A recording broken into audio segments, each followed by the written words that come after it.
pa natin kung saan ang lugar na tayo ay ipuposisyon ng Diyos. At naniniwala ako, the best is yet to come.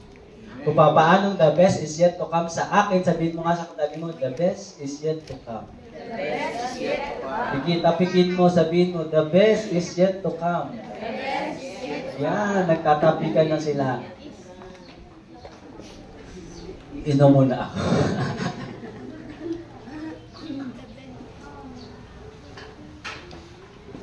Yan, kamangha-mangha ang Diyos. Alam nyo, marami talagang dinevelop sa akin ng Diyos. At araw-araw may dinevelop ang Diyos sa atin. Kailangan lang natin discovery. So, praise God. Ang topic ko ngayon ay there is power in unity. Wow. Ulitin ko, there is power in unity. Dugtungan natin it. Yan. So, kung tayo ay mayroong pagkakaisa saan? Sa pananampalataya. Diba, ang ating pananampalataya, sabi sa Bible, Hebrew 11 verse 1, ang pananampalataya ay pagtitiwala. Saan? Sa mangyayari na ating inaasahan. Inaasahan at katiyakan tungkol sa mga bagay na hindi pa nakikita. At kinalugdan ng Diyos ang mga tao nung una dahil sa kanilang pananampalataya. So, ang kailangan lang natin, tayo ay maging united sa ating pananampalataya upang tayo ay kalugdan ng Panginoon. Ibig sabihin, kaya tayo nabubuhay, kaya tayo nananalig para tayo ay makita ng Diyos na kalugod-dugod sa Kanya. Diba? Tayo ay nagbibis ng maayos pag Sunday, tama ba? Sino dito ang nagpipicture pag Sunday, selfie, groupie, nagli-lipstick, naliligo, lahat naman siguro naligo dito, no? Sabihin mo ay katabi mo, mabango. So lahat tayo gusto natin tayo ay makitang maganda. Pero alam nyo ba, higit sa panglabas na pang-anyo, ang Panginoon ay nalulugod kapag buo ang ating pananampalataya. Amen. Kapag hindi lang buo, kapag tayo nagkakaisa sa pananampalataya. Walang nagkakawatak-watak. Sapagkat ang pananampalataya, sabi sa Romans 10:17, ay bunga ng pakikinig. So lahat ng may tainga ay makinig. Ang mata sa akin, ang tainga sa boses ko. So, ang pananampalataya ay bunga ng pakikinig at pakikinig ng alin? Sa tingin niyo ano? Ang pananampalataya ay bunga ng pakikinig ng salita ng Diyos. Hindi ng salita ni Marites, kundi salita ng Diyos. Kasi itong salita ng Diyos ang magbubuo sa atin. Sino dito ang nakarinig ng masakit na salita sa kanyang kaibigan? O sa kanyang hindi niya kakilala, pero akala niya kilala niya ako kung makapagsalita sa akin? Diba minsan nabubuo sa iyo? Parang oo nga, no, ang pangit ko. Ang dami kong ang tagyawat. Hindi na lang ako lalabas. Kasi sabi sa akin nung aking kaklase, mukha daw akong tipaklong. Siya naman ay mukhang kurikong. So, na-develop sa iyo dahil nadinig mo, nagre-response ka. Ganon din kung tayo nagninilay ng pangit at minsan na-develop, parang tama nga siya. Mas lalo nating pagnilayan ang mabuting balita. Kung mayroong masamang balita, mayroong mabuting balita. At ito ang mabuting balita. Meron tayong panlaban sa mga pangit na bagay na bumabato sa atin. At ito ang pagkaisahin natin. Yung pananampalataya na naririnig natin, walang iba, kundi ang salita ng Diyos. May panlaban ka. May pang-confront ka. Merong pagsasama, tama. Pero mali ang pananampalataya. Sabi sa Genesis 11:5-9, but the Lord came down to see the city of the Tower of Babel. Nakita niya, nagkaisa sila. Yung mga tao nagkaisa para itayo ang Tower ni Babel. Pero, yun pala ang ginagawa ng mga tao, kaya sila nagkaisa, aabutin nila, magiging kasintakas nila ang Diyos. Nade-develop ang pagkakaisa para sa maling layunin. Ngayon tayo dito, dinedevelop natin ang pagkakaisa sa isang pananampalataya kagaya ni Shadrach, Meshach, at Abednego. Sila ay mga tatlong kabataan, kagaya nito. Maliliit, pero nagkakaisa. Matatangkad pala. Matatangkad na mga kabataan, pero nagkakaisa sila. Saan? Sa pananampalataya. Ang hari, dahil hindi kayo sumamba, lumuhod sa akin, silang lahat lumuhod, nagkaisa. Nagkaisa sila, tama? Na ang Diyos nila ay si Haring Nebukadnezar. Ang hirap banggitin. Nebukadnezar. Tama ba? Nebukadnezar. Siya ang hari. Tinayuan pa sila ng malaking estatwa. Ganun. Malaki din siguro mga tatlong ganito. Mga tatlong palapag. Ganyang kataas ang mukha ni Haring Nebukadnezar. At sinamba lahat sila ng mga taga-Babylon. Tama ba? Tapos, yung tatlo, dahil nga sila ay dayuhan, sila ay mga lingkod ng Diyos. Kahit sila ay alipin doon sa lugar ni Haring Nebukadnezar, hindi sila lulubog. Kahit na kami ay mamatay sa pugon, hindi kami sasamba dyan sa malaking higante na yan.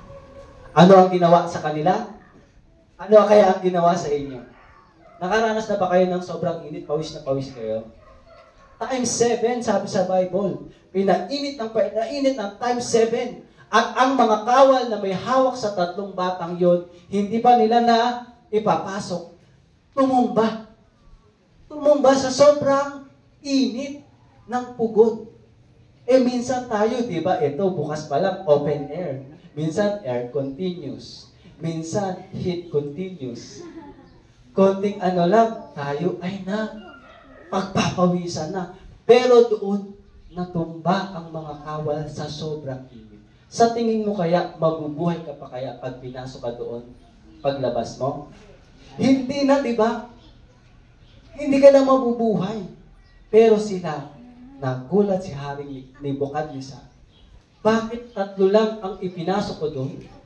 Pero nakita ko sa mga mata ko, sabi ni Haring Nebukadnezar, 4. Sino ang kanilang kasama? Yung nagsalita sa kanila.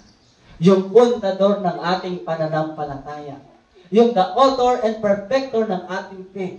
Walang iba, kundi si Jesus. Lumabas sila ng walang alikabok, ng walang bahid, ng sunog, at sinabi ni Haring Nebukadnezar, sasambahin ako sa Diyos na kasama. That is power of unity in faith. At ganun din ang ating unity. There is power in unity kapag tayo ay nanampalataya sa Panginoon. Tingnan mo nga katabi mo, may faith ka na ba? Handa ka na ba sa faith?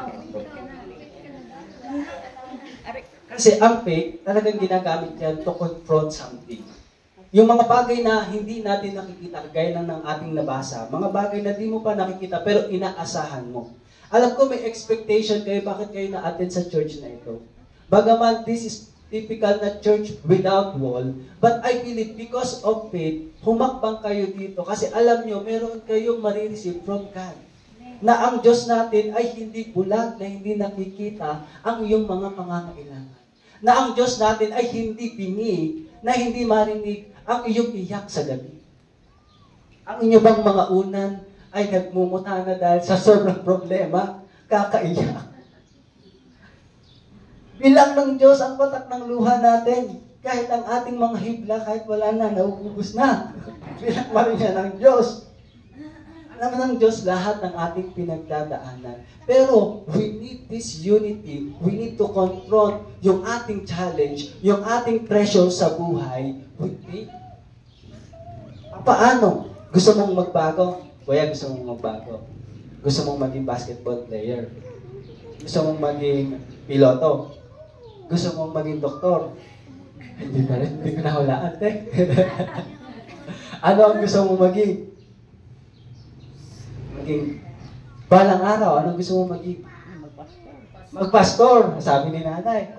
Balang araw, you need to confront. Gusto mong magbago, pero Yung totoong likas na meron ka, talaga namang ikaw ay laging natutumba. Ibig sabihin, lagi ka na lang pag-attend mo ng church, paglabas mo, pag-attend mo, natutumba ka din naman talaga. Pag nilay hands ka, paglabas mo, tumba doon. May tumba doon. Merong gym. Merong pundador. Tumba doon, tumba dito. Kaya pag uwi mo, tumba ka din. Gusto mong magbago, pero you need to confront it with your faith. So, we need to sow. Gusto mong mayroong tanggapin, kailangan mong mayroong itanim. Sino dito nagtanim ng munggo nung sila ay 5 years old? Ayan, munggo, di ba? Ang bilis, di ba? Kung gusto mong may tubuin, kailangan mong mag-tanim. So, kailangan natin, gusto natin ng pagbabago, ano yung tatanim natin? Magkukonfront tayo. Kasi, step of faith yan. Bagaman wall pa lang ang nakikita natin, we need to step of faith. Na one day, sa ating pakikipag-isa, sa ginagawa ng Panginoon sa simbahang ito, habang ako'y binubuo, itong simbahan ay nabubuo din. Habang siya ay nabubuo yung katabi mo, itong simbahan ay nagkakaroon ng dingding, nagkakaroon ng bintana. Sama-sama tayo. Kasi, without confrontation, walang pressure. Pagka hindi ka nakapag-confront, walang nababago sa iyo eh. Pag gusto mo lang ay parang sino na dito nakapag-abroad? Gusto mag-abroad. Di ba? Minsan, ako nakapag-abroad na kasi nagsimba ako. Zimbabwe. Nagpunta ako sa Zimbabwe. Simba? Uwi. Di ba? Pagka ako naman ay utang ng utang. Pupunta ako doon sa London dito. Nakapunta na ako sa London. So, walang nangyayari sa atin. Ang gusto ng Panginoon na yung ating pag-attend sa simbahan dito, hindi lang tayo parang simba uwi. Kung hindi lang tayo parang yung masarap na nilalagyan ng asukal. Pagka dumadating, bilitaw. Luluto. Bilitaw. Palitaw. Masarap yun, di ba? Yung palitaw. So, dito sa church, sweet yun. Pero, sa totoong buhay, kailangan natin na i-confront ano ba yung comfort natin. Ano ba yung mga comfort natin na kailangan ko nang makaalis dyan. Isipin nyo nga, ano ba yung comfort na hindi mo mabigay ang labas. Bakit yung ibang mga kabataan nakapagbigay ng labas? Bakit? Halimbawa, huwag na tayo lumayo. Ako. Kanina, sino nakapanood ng daily live sharing? Diba? Kasama ko pa si Ate Flor at si Ate Marisa sa online. Kanina lang yun. Sa tingin nyo ba madaling tumayo doon? Magsiset up pa ako tapos yung anak ko sa likod. So, hindi mahirap. So, depende talaga sa capacity. Kung gusto nating tumaas yung ating capacity ng ating pananampalataya, we need to confront. We need to confront. At meron talagang magsasalita sa buhay natin para tumaas yung level ng ating mag-confront sa mga bagay-bagay. At ang paglilingkod ang nagsisinop sa akin at sa iyo. Sabihin mo, tama na yung comfort. Time to confront. Tama na ang comfort. Time to confront. At ang i-confront natin is yung seed ng pagbabago. Anything unconfronted, alam nyo, hindi mo na-confront. Ano yan? Yung, ano tawag dito, parang may nabubulok. Mayroon kang hindi na-confront yan, hindi nabubunot. Alam nyo yon na hindi ka makatulog. Bakit lagi na lang ito yung inisip kong problema? Bakit habang buhay na lang ba akong ganito? Parang ako sira ulo. Hanggat hindi mo kino-confront yan, di ba sa mga mag-asawa, hanggat hindi mo kino-confront yan, alam mo may ginawa ang asawa mo. Pag hindi mo kino-confront yan, hindi ka makakatulog. Nasaan na kaya yung mister ko? Nasaan na kaya? Sabi niya, mag-overtime lang siya. Sabi niya, ay, nandun lang siya sa kaibigan ko. Pero alam mo, may nangyari. So hanggat hindi mo yung kino-confront, hindi ka makakalan. Hindi ka magbabago. Ganon din sa iyo. Alam mo, mainitin ang ulo mo. Alam mo, laging hindi mapagtimpi ang puso mo. Hanggat hindi mo kino-confront yan, walang pagbabago. And kailangan unity, kailangan natin united tayo sa ating confrontation. Ano bang specific na bagay sa buhay mo ngayong taon ang nais mong mabago sa sarili mo. Kasi if you want, di ba?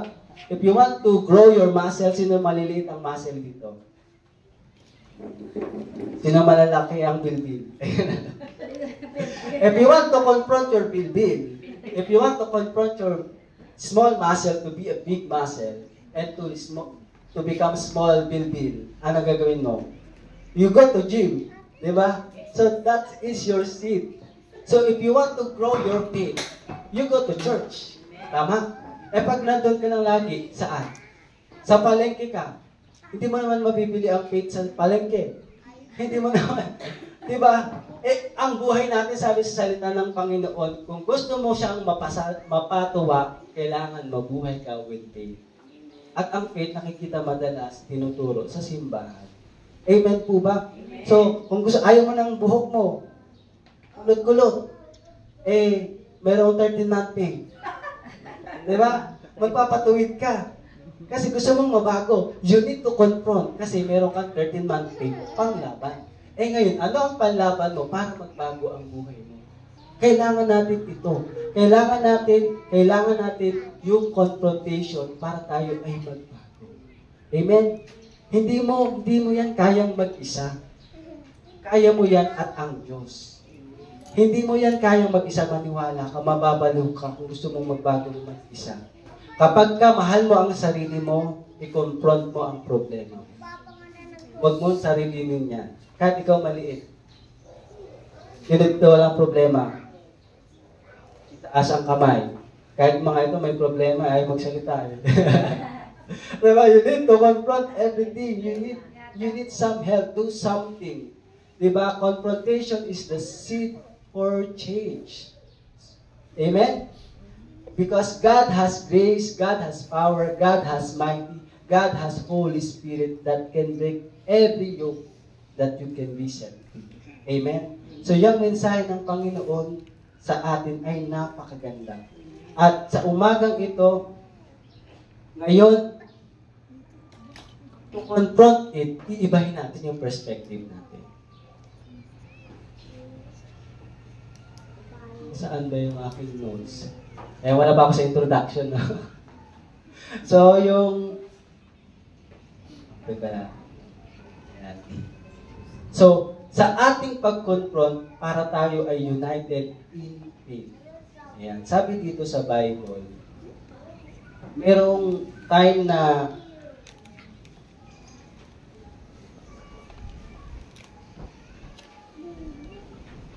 merong time dito na ang mga Israelite, sabi ng Panginoon, ay nakulong sa Egypt for how many years? 400 years. 400 years silang nakulong, na alipin, at walang pagbabago ang kanilang buhay.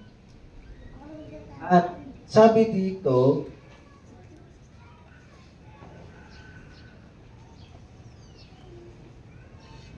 yun, nakita ko na. Exodus. Ang dami kasing nakasulat. Hindi ko mahanap sa sobrang dami kong pumapasok sa isip. Exodus 19 verse 4, sabi dito, "You yourself have seen what I did to the Egyptians." So alam niyo yung kwento ni Prince of Egypt, mga kabataan. Alam niya ba yung kwento ni Prince of Egypt, si Moses? So dito, nung time na yun, sila ay nakalaya na. Sabi dito, "You yourselves have seen what I did to the Egyptians and how I bore you on eagle's wings." Ano sa English? "How I bore you on eagle's wings and brought you to myself." Kung paano kita dinala sa akin. So, yung keyword dito, itong agila. Sino na dito nakakita ng isang malaking agila? Kahit sa picture, may nakita na kayong agila. Ayun. Ayan, sabi dito, ito yung isang character na ma-develop sa atin how to confront yung ating mga susuungin ngayong 2025.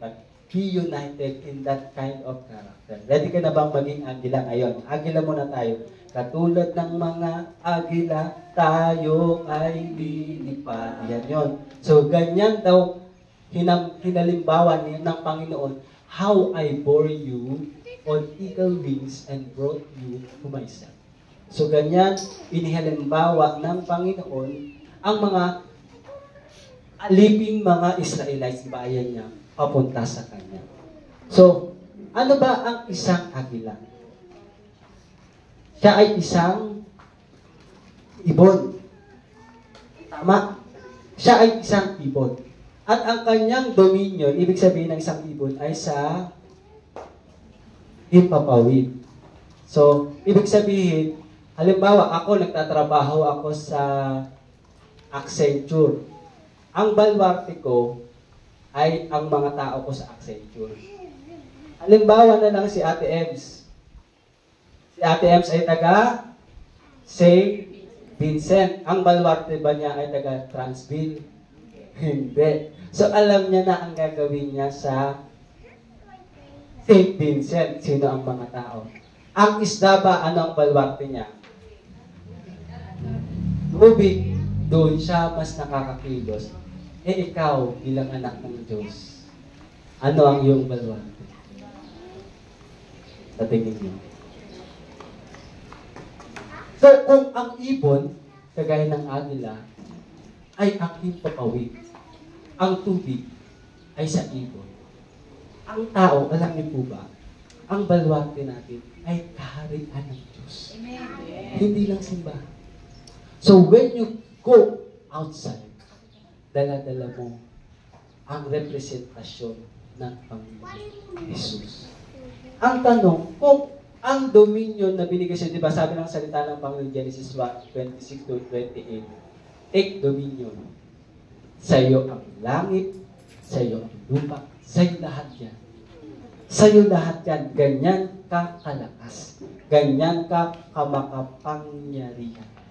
In other words, kung ikaw ang pinaka-dominant, kasi ang agila ang pinaka-dominant sa halos sa himpapawid. Ang leon, pinaka-dominant siya saan?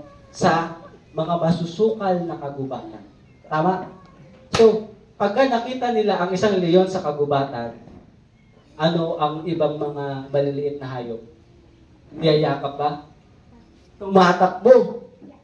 Itong agila, alam niyo po ba, napakahalaga na makita niyo kung gaano tayo hinango ng Panginoon. Kung gaano tayo, di ba? Kung gaano ang agila, hinango tayo.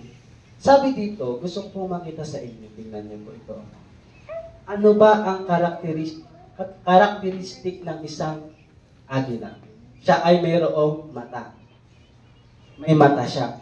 Sabi dito, yung eyesight ng isang agila, pinakamalinaw. Kahit gabi. Colored. Imagine mo, kahit gabi, colored. At sabi pa dito, pinaka-sharpest. Pinaka-sharpest. So, itong mata ng agila, sino na nakakita dito ng anime? Laging nakadilat, di ba? Ganon kalaki. Ganon kalaki ang mata ng agila. Ganon kabigat. 9 times bigger. Yan. At kaya nitong makita yung koneho na sobrang bilis tumakbo mula dito hanggang Transville. Kitang-kita niya. Siguro hanggang ano pa? Hanggang crossing. Kasi mga 4 kilometers yun eh. Tama ba? Mula dito hanggang crossing. Kitang-kita ng agila na may tumatakbong koneho. Ganon kalinaw ang mata ng isang agila. Kahit mataas, malinaw. Ibig sabihin, siya ang pinaka-dominant sa himpapawid. Kita na rin niya ang mga lumalamoy kahit madilim dito sa dagat. Kaya, dahil sa linaw ng kanyang mata, yun. May tao. Dahil sa linaw ng mata niya, yung isda na lumalangoy pa lang, aakyat pa lang. Kalkulado na niya, huli ko siya. Ganun siya mag-control. He has a vision. He has a vision. He can fly 333 km per hour. Kuya, kaya mong bumiyahe ng 330 km per hour. Sa sasakyan, 120. Hindi rin eh, times 3. Imagine nyo eh, ganun siya kabilis. Ganun siya kabilis kagaya ng isang higit pa sa F1 car. Pero alam nyo ba, ganyan tayo binigyan ng mata ng Panginoon. Makita ang mga hindi nakikita. Makita ang mga bagay na hindi nakikita, kagaya ng agila. Kaya, kung indumin mo ang kaharian ng Panginoon, hindi ka ba matatakot ipangaral ang mabuting balita? Kung ang agila, binigyan ng ganong dominion, kitang-kita niya. Ikaw pa kaya na anak niya, sinabi sa Genesis 1:26-27, you are our own image and own likeness. Ganoon siya nakapokus. Ganon din tayo, kaya din natin mag-focus sa ating ginagawa, sa ating paglilingkod. Amen po ba? Yan. Sabi pa dito, yung agila, mayroong dalawang eyelid. Ano ba yung eyelid sa Tagalog? Kumbaga sa sasakyan may wiper. Dalawa siya. So pag malakas yung ulan, malakas yung pressure, hindi siya na pupuwing. Imagine mo, hindi siya napupuwing. So meron siyang natural protector, may covering. At dahil dito, nakikita rin din niya yung vision pag may bagyo.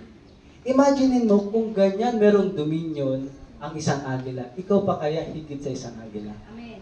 Kita mo lahat. Sabi sa 2 Corinthians 4:16, therefore, do not lose heart. Though our outer man is decaying, yet our inner man is being renewed day by day. Yung outer man natin, ito, di ba, pumuputi ang buhok, kumukulubot, lahat. Pero yung inner man natin, lalong tumataas yung ating mga pangitain sa mga bagay-bagay. Habang tayo nananampalataya, ako hindi ko nakikita magkakaroon ako ng ganitong simbahan. Kaming dalawa ni Pastor. Hindi ko nakikita dati magkakaroon kaming anak. Hindi ko nakikita. Ang nakikita ko lang dati, wala akong pang video games. Maghuhulog ako ng 5 piso, tapos maglalaro ako ng eroplano, patay ako, uuwi na ako sa bahay. Yun lang ang nakikita ko nung ako ay bata. Kahit ako nung nag-college, sabi ko mag-aaral ako, magiging honorable ako, magkakaroon ako magandang trabaho, hanggang doon lang.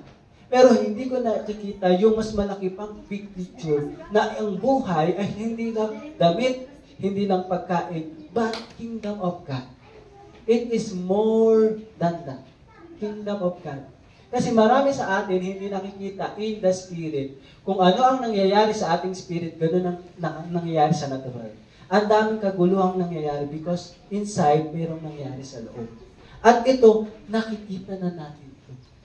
Nakikita namin ang problema ng mga miyembro sa church.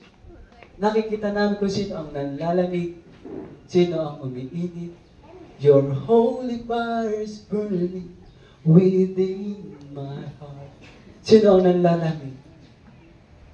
Pero tingnan nyo, sabi ng Panginoon, do not lose heart.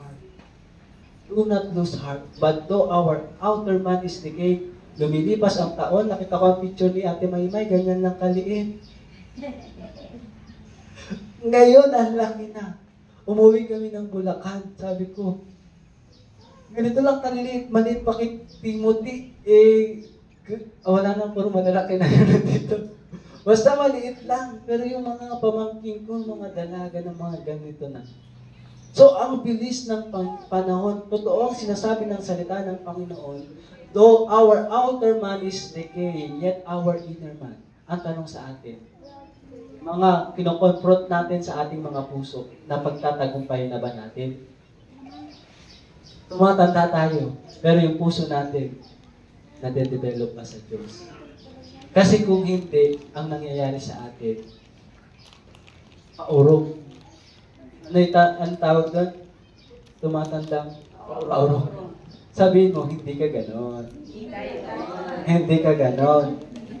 Our spirit must be renewed and grow stronger. Yan yung kingdom domain na meron sa atin. Ibig sabihin, pag kingdom domain, ano ang isip mo? King ka. Hindi ka King Kong. Baka mali yung pandinig nyo, ha? King ka. Sabi mo sa katabi mo, king ka. Ay, mali yata ang dinig ng katabi mo. Malungkot eh. Mukha ba siyang king ko? Hindi naman. King ka. So, ibig sabihin, pag nasa kingdom domain ka, ang isip mo, you are a king. And the King of Kings is Jesus. Kasi, ganun kanya, likha.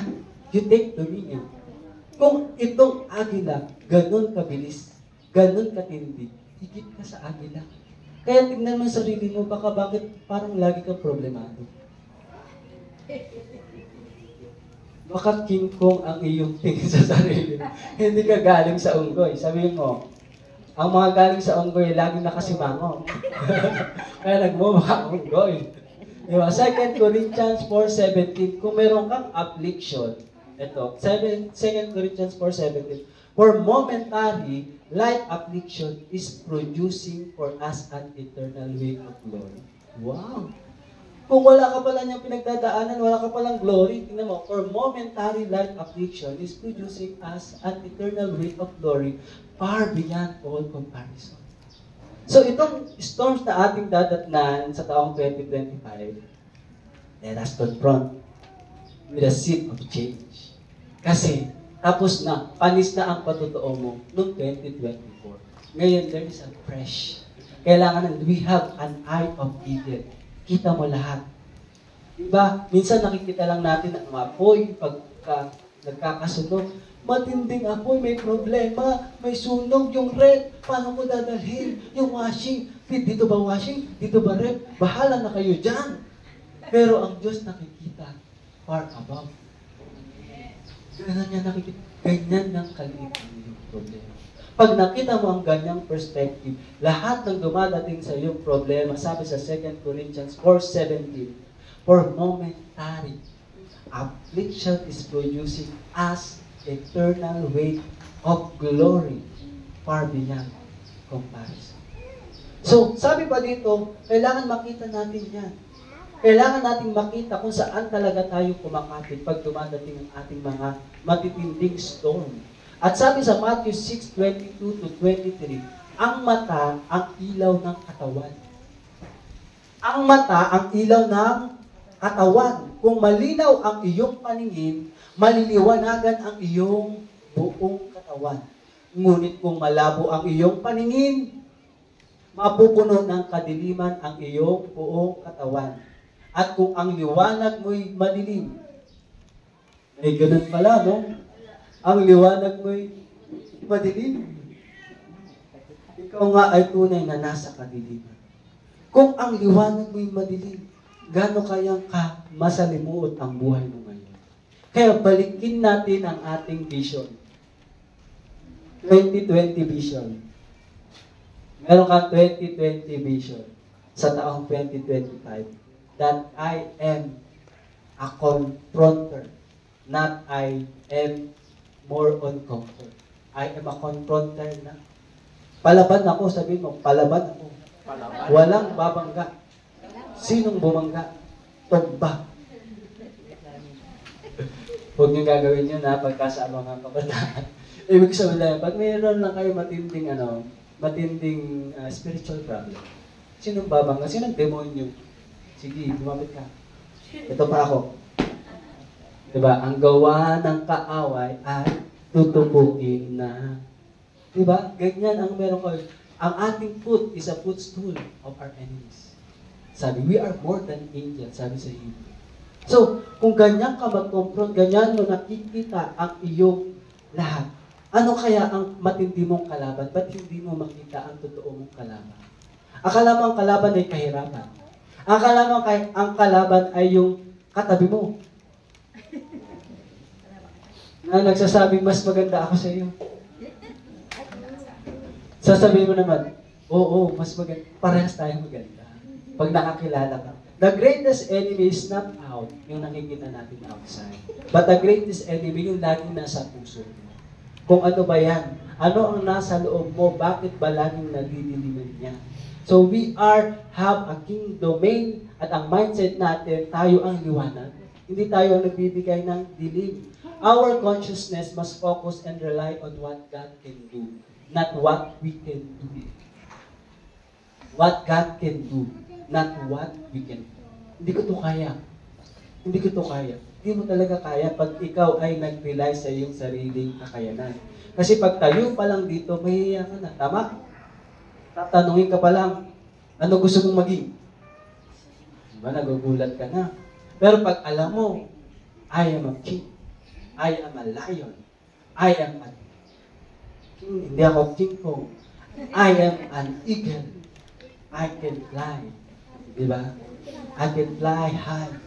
2 Corinthians 4:18. While we look not at the things which are seen, but are the things which are not seen. Hindi siya. For the things which are seen are temporal. Ulit sa Tagalog, mga bagay na nakikita natin ay temporal. So huwag tayo tumingin daw doon. But the things which are not seen, mga bagay na hindi nakikita, kagaya nito. Nananalangin tayo, hindi yan nakikita. Hindi yan naiintindihan ng Diyos. Hindi yan nakikita ng kaawan. Kaya iba ang pagka nakikita kayo dito nag-praise the Lord. Whoo! Whoo! Tapos iiyak ka. Hindi nila nakikita lang nila outward. Pero okay lang yan kung ganyan nila nakikita. But ang makita natin habang ginagawa natin ito, this has value for eternal. So, sa ating pag-confront sa taong 2025, magkaisa tayo ng tamang pananampalataya. Ang ating faith ay hindi lang parang ang Panginoon. Alkansya. Kaya bangko. Pag alkansya ang Panginoon, konti lang, di ba? At least bangko. Pwede ka mag-withdraw, malaki-laki. Parang bangko. Pa-withdraw noon. Panginoon. Pahingi noon. Akala natin, ang pananampalataya ay lagi lang pahingi noon. Ang Panginoon, sabi niya, napipili siya kapag ginagamit natin ang pananampalataya to advance His kingdom on earth as it is in heaven. Alam niyo yung panalangin ni Jesus, di ba? Ama namin, sumasalangit ka, sambahin ang ngalan mo, sundin ang loob mo, dito sa lupa, para sa langit. Ibig sabihin, more than your needs, ang kanyang puso. Kaya yung katabi mo, huwag kang papayag na mawala sa Diyos. Sabihin mo, huwag kang papayag na wala sa Diyos. Okay na wala si Crush. Wag lang ang Diyos. May the best is yet to come sa iyo. We must rely on His promises. So stop na yung for a moment. Moment lang yan, papangitiin ka niya. Kinig. Kuchi. Di ba si Kuya Liam, biglang napapangiti pag kuchi. Di ba may temporal lang yan bilang kabataan. Alam niya, lilipas talaga. Pag kaya ay dumating na ng 40, yun ang totoong buhay. We must rely, we must take courage. Ang ating paningin lalong luminaw. In other words, your challenges can change, your hardship can change, lahat yan temporary. Pero yung focus mo sa Panginoon, kailangan yan ay nakadiretso. Because your spiritual destiny sa Panginoon ay sure. Dinawan natin ang ating mata sa taong 2025. Dinawan natin yung mata ng ating puso, pangunawa. Number 2. Ayan. Nung nakaraan, number 2, di ba? Ilan pa ba? 3 pa. Number 2, the eagle can soar in the storm. Yan. Ang agila, kaya niyang lumipad. Lumipad. Sabi dito, majestic power to soar higher. Isaiah 40 verse 29. He gives strength to the weary, and to him who lacks might, He increases power. Though youths grow weary and tired, and vigorous young men stumble badly, yet those who wait for the Lord will gain new strength. They will mount up with wings like eagles. Nakita nyo? They will run and not get tired. They will walk and not become weary. This 2025, ang ating faith dapat united tayo. Una, ang kingdom mindset natin, ang paningin natin ay hindi lang puro pahingi noon. We are conqueror, we are more than conqueror, we are confronter, lahat ng mga mali, talagang tinatabas natin, binabakbak, binubunot, binabanat, lahat na blessing. Ganun dapat. At number 2, kailangan ang ating lakas ay kagaya ng sa agila. Sapagkat yan ang pangako ng Diyos. They will mount up with wings like eagles. Ngayon, magde-decide ka. Ang mabuting balita, mamimili ka. Pag dumating ang bagyo, paano ka ba lilipad? Kagaya ba ng Tweety Bird? Tweet. Di ba kagaya ni Maya? Yung, nagtatampisaw, hahanap-hanap ng masisilungan. Alam niyo yung pagka umulan na, di ba, wala kang payo. Ay, ganyan yung mga Maya, di ba? Pero ang agila hindi. Sige, lakas lang. I have a wings, sabi sa Bible. I have a wings like eagles. They will run and not get tired. They will walk and not become weary. Meron akong ganito. I will rest in the Lord. I will possess. Ito ang destiny ko. May rest ako sa Panginoon. Habang may storm, di ba? Habang may storm, ako ay lumilipad. Ako ay lalong umaangat. Hindi ko kailangan ikampay ang aking mga pakpak sapagkat iyan ay mag-glide lang. Habang lumalakas ang hangin, lalo akong umaangat. Sino dito habang lumalaki ang problema, lalong nagpapasalamat? O lalong dumadami problema, lalong nagtatago? Ayoko nang mag-church. Ayoko nang magsumamba. Ayoko na sa mga kapatiran ko. Hindi naman totoo si Lord. Nagkakaganito ako. Pero we, in this 2025, change our mindset. Sabi ng Bible, I will mount up with wings like eagle. I will run, not get tired. I will walk and not become weary. We rest on the promises of His word. A storm is not meant to tear us, but a storm is meant to carry us up, to carry us through it all. Amen?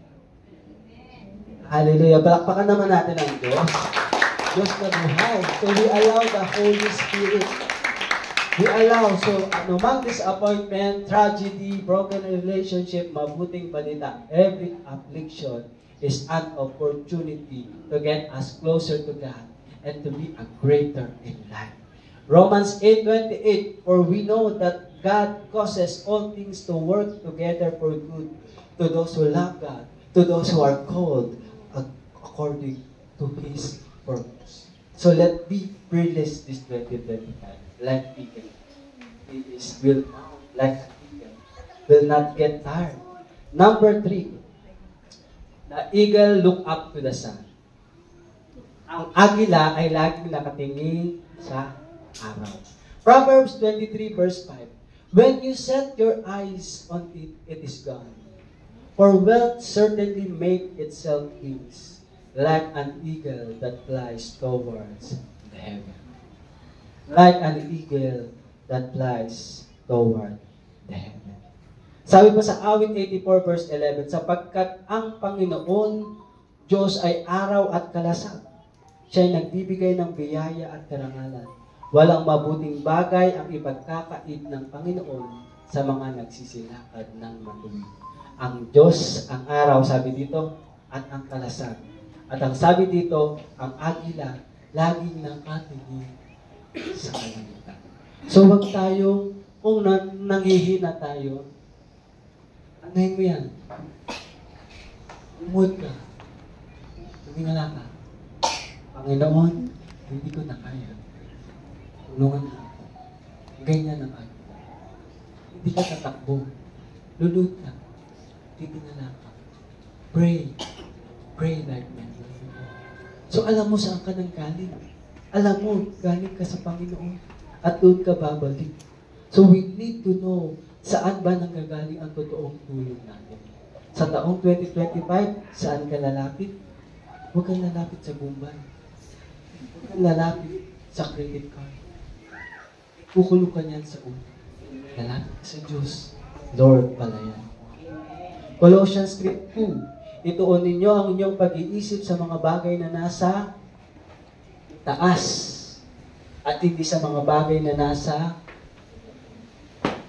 babaw ng lupa. Ituon mo ang mga bagay na nasa taas. Sapagat ang mga bagay na nasa taas ay may buhay. Ganyan nakatuon ang agila. Pero ang lahat ng bagay na nasa lupa ay may hangganan. Ang agila, hanap yan ay fresh na pagkain. Ang buitre, ang hanap yan ay mga patay. Hindi tayo mga buitre. Hanap ay mga patay. Mga tira-tira. Ang hanap natin ay buhay. Ang hanap ng agila ay mga sariwa. Gusto mong sariwa ang lagi mong mararanasan? Isaiah 55 verse 9. Sapagkat kung paano ang langit ay higit sa mataas kaysa lupa, gayon ang mga paraan ay higit na mataas kaysa iyong mga pamamaraan, at ang aking mga pag-iisip sa iyong mga pag-iisip. Mawala na sa iyo ang lahat. Huwag lang ang Diyos na tinanggap. Hindi ka pababayaan ng Diyos. Tandaan natin sa ating paglalakbay, huwag kang titigil. Huwag kang titigil. Huwag kang titigil. Hindi yun laging manalo ka. Napanalo ko ang kaso ko. Napanalo ko ang laban ko. Ang totoo, kailangan natin matapos ang ating paglilingkod. Gaya ng sinabi ni Paul sa 2 Timothy 4:7, pinagbuti ko ang aking pakikipaglaban, natapos ko na. It's not about winning lagi. Maging top ka sa school, maging malaki ang iyong kayamanan, hindi lagi. But it is about, sabi ni Paul, natapos ko na ang dapat kong takbuhin. Natapos ko na ang aking tuntunin na natili akong tapat saan? Sa balik tayo. Let's skip the faith. It's our, there's power in unity in faith. Sabi dito, makamtan ko na ang koronang nakalaan sa mga matuwid. Sa araw na iyon, ang Panginoon na siyang makatarungang hukon. Ang siyang magpuputong sa akin ng korona. Hindi lamang sa akin, kundi sa lahat ng nananalig sa kanyang pagbabalik. Do not lose who you are because of your environment. Maaring pangit ang ating sitwasyon ngayon. But it is temporal. Ang mahalaga ngayon, tama na yung ating paningin. Amen? Problema, bibigyan tayong lakas ng Panginoon. Meron tayong maluluhuran. At sabi dito, di ba? Exodus 19 verse 4, dinala ko kayo rito, kagaya ng isang agila nagdala sa kanyang mga inakay. Sama natin ang Diyos. It's about finishing. Sa ating paglalakbay, sa ating biyahe, kayo mga kabataan, maliit pa kayo, marami pa kayong pagdadaanan, kahit ang mga magulang, hindi nauubos. Tandaan natin, babalik tayo sa ating source. Sabi ng Panginoon dito, kagaya ng isang agila, nagdala ng kanyang mga inakay. Kagaya ng isang attributes ng agila, tayo babalik sa Diyos na malakas, hindi nang lulupaypay, puno ng pag-asa, puno ng pagkakaisa, puno ng pag-asa na lahat ng ating pinapanalangin darating sa tamang panahon. Magkaisa lang tayo. Amen? Tanggalin natin ang away sa ating isip, tanggalin natin ang inggit, pakikiapid, lahat ng mga bagay na yan na nagliliko sa atin sa totoong biyahe natin sa Panginoon. At alam nyo, sa pagsunod nyo, unti-unti nakikita nyo, may nagbabago sa buhay. Amen? Pasalamatan natin ang Diyos, palakpakan natin ang Diyos. To Jesus, Lord, pag-isahin mo ang laman ng aming puso. Pag-isahin mo ang laman ng aming isipan. Bikisin ang iyong pag-ibig, bikisin ang iyong pagmamahal. Jesus, maghari ka sa aming buhay. Inanyayahan ko kayo,